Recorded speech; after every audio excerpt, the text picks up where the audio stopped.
The quiet buzz of a peaceful fishing dock is shattered as a group of loud bikers rolls in, their engines growling like a pack of wolves. They seem to own the place, tossing out smug comments and eyeing the people around.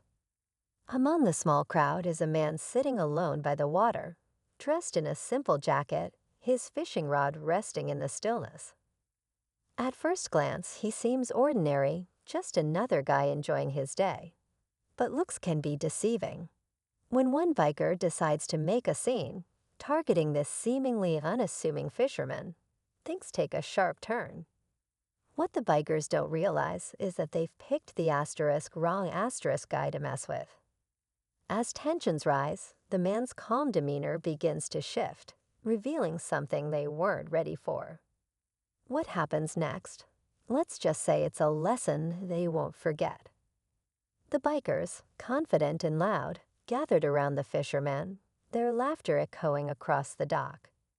One of them, clearly the leader, leaned in closer. "Hey, old man, you sure this spot is big enough for all of us?" He sneered, his voice dripping with mockery. The others chuckled, clearly enjoying the show.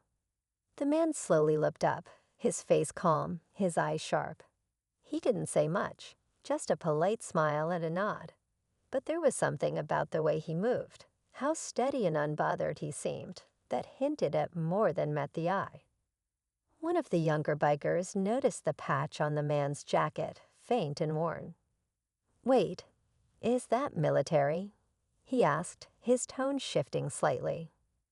The leader waved him off, brushing it aside. "So what? Doesn't mean anything now." But as the man calmly reeled in his line, something about his quiet confidence unsettled them all.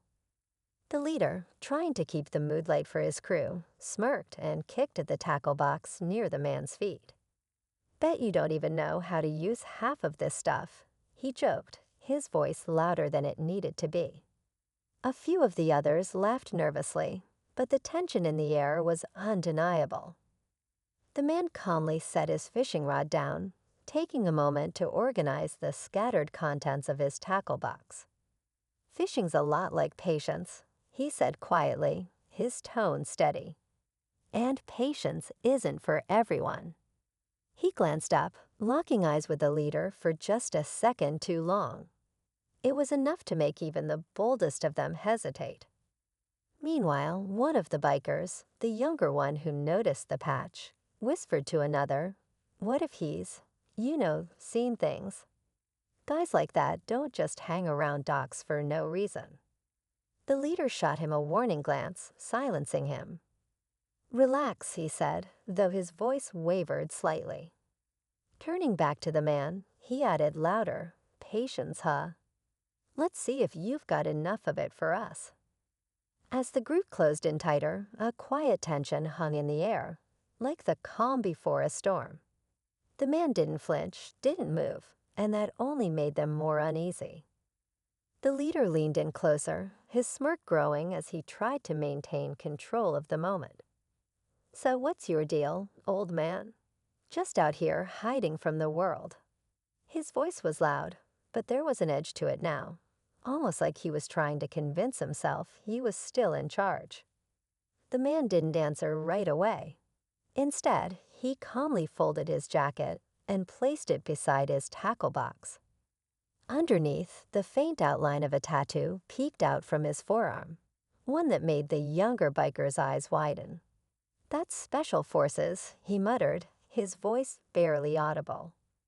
The leader ignored him, but the others weren't so sure anymore. They began to shift uneasily, their bravado fading as they started to sense they might have underestimated the quiet fisherman. The man finally stood, his full height catching them off guard. He wasn't bulky, but there was something about the way he carried himself, calculated, purposeful. His eyes scanned the group, not with fear, but with a steady calm that unsettled even the boldest of them. "You boys ever hear the saying, 'Still waters run deep'?" he asked, his voice low but firm. His words lingered, heavy in the air, as the bikers exchanged uncertain glances. The leader, desperate to save face, stepped forward again.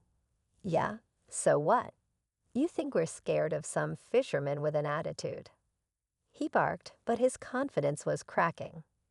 The man didn't respond. Instead, he simply stepped closer, his presence alone enough to shift the balance of power. The dock, once filled with the sound of laughter and taunts, was now eerily silent, every eye locked on what might happen next. The air around the dock felt heavier, as if everyone was holding their breath. The man's quiet intensity was unnerving, even to the leader, who now hesitated ever so slightly before speaking again. You think you're tough, huh? Just because of some ink and a quiet act, he said, his words faltering at the edges. The man tilted his head slightly, his expression unreadable. He finally spoke, his voice calm but cutting through the tension like a knife. It's not about thinking I'm tough. It's about knowing when not to prove it. That statement hung in the air, leaving the bikers unsure whether it was a warning or a lesson. The younger biker shifted uncomfortably, muttering to the leader, "Maybe we should just leave, man. This guy's not worth it." But the leader couldn't back down, not now, not in front of his crew. He clenched his fists, stepping closer, but for the first time, there was no laughter, no taunts from the others. The man's gaze stayed steady, unblinking. He didn't take a defensive stance, didn't flinch. Instead, he asked one question, his voice low but deliberate. You ever think about what you're risking? The leader froze, the weight of those words settling over him. The bikers exchanged nervous looks, the silence growing unbearable. Whatever was about to happen next felt like it could change everything. The storm outside grew fiercer, rattling the windows as Emma stood frozen in the dimly lit study. The letter she'd found in the hidden compartment of her grandmother's antique desk shook in her trembling hands. It revealed the truth she'd feared but couldn't fully accept. Her family's history was tangled with secrets that ran deeper than she'd imagined. Her brother, Daniel, entered the room, his face pale. "Emma, you need to see this," he said, holding his phone out to her. A video played, showing security footage from the night their father had disappeared. It wasn't an accident like they'd been told. It was deliberate. A shadowy figure had been caught on camera tampering with the brakes of his car. Emma's heart pounded. "Who sent this to you?" she asked, her voice barely audible over the storm. "I don't know," Daniel replied, his voice tight. "But whoever it is, they want us to find out the truth." They worked quickly, piecing together the clues that had been left behind. The letter led them to an old key, and the key opened a small lockbox hidden in the attic. Inside were photos, documents, and a name that sent chills down their spines. Edward Calloway, their late mother's estranged brother. He had vanished years ago under mysterious circumstances. Why would Uncle Edward have anything to do with this? Daniel muttered, flipping through the documents, but Emma wasn't listening. Her eyes were fixed on a faded photograph of their mother, smiling, with Edward standing behind her. Something about his expression felt wrong, too cold, too calculating. Suddenly, the lights flickered, and the sound of a car engine roared outside. Emma and Daniel exchanged a look before rushing to the window. A sleek black car was parked at the edge of their driveway, its headlights cutting through the rain. A figure stepped out, umbrella in hand, and began walking toward the house. "Stay here," Daniel whispered, grabbing the fireplace poker as he moved toward the door. But Emma followed, unable to shake the feeling that everything was coming to a head.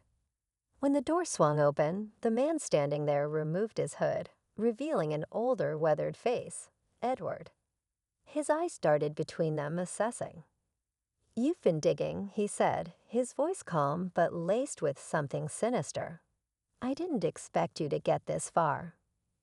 What do you want?" Emma demanded, her fear giving way to anger. "I want what was stolen from me," Edward said simply. Your mother thought she could hide the truth, but here we are." As Edward stepped inside, Emma's mind raced. The documents in the lockbox hinted at a family fortune, something their mother had worked tirelessly to protect after severing ties with Edward. But there was more. Another page from the letter revealed that Edward had tried to manipulate their father into giving up the inheritance. And when he refused, Edward had orchestrated the accident. Daniel raised the poker, but Edward held up his hand. "Let's not make this messy," he said, his tone ice cold. "You give me the location of the rest of the assets, and I disappear." Or he trailed off, his gaze darkening. Emma's mind flashed back to the desk, to a hidden drawer they hadn't checked yet. Without a word, she sprinted upstairs, leaving Daniel to stall Edward. She tore open the drawer and found a small journal, her mother's. Inside, the truth was laid bare. Edward had been cut off not just for his greed, but for something far darker. He had been involved in criminal dealings that had endangered the family years ago. Their mother had sacrificed everything to keep him at bay. When Emma returned, clutching the journal, Edward's calm demeanor cracked. "That's mine," he hissed, lunging toward her. But Emma stood firm. "No," she said. "This ends now. You can't keep destroying lives." At that moment, police sirens wailed in the distance. Daniel had secretly called them while Edward was distracted. Edward's face twisted in fury as he realized he'd been outmaneuvered. He tried to make a run for it, but the officers were already at the door. As Edward was taken away, Emma and Daniel stood together, the storm finally beginning to subside. But just as they thought it was over, Daniel turned to Emma, his expression unreadable. "Emma," he said slowly, "there's one thing I didn't tell you about the video." Her stomach dropped. "What do you mean?" He hesitated before pulling out his phone and playing the footage again. This time, he zoomed in on a reflection in the car's side mirror. It wasn't just Edward in the background, it was someone else. Someone they both knew. Their mother. The screen went dark, leaving them with more questions than answers. Emma stared at the frozen screen, her heart heavy with disbelief. "It doesn't make sense," she whispered, her voice breaking. She loved him. Daniel nodded slowly, his face pale. "Maybe she didn't have a choice. Maybe she was protecting us in a way we'll never fully understand." In the days that followed, they dove deeper into the journal, uncovering a life their mother had kept hidden. She had been forced to work with Edward briefly, under threat to their family, but had ultimately orchestrated his downfall by gathering evidence of his crimes. The accident had been his doing, but she had been closer to exposing him than they ever knew. The reflection in the mirror was her final warning, a desperate attempt to intervene. As they closed the journal for the last time, Emma and Daniel felt a strange sense of peace. Their mother had carried the weight of protecting them, and now it was their turn to honor her sacrifice by letting the past rest. The storm had passed, and the sun broke through the clouds, filling the house with light. Together, they stepped outside, ready to move forward, knowing the truth at last.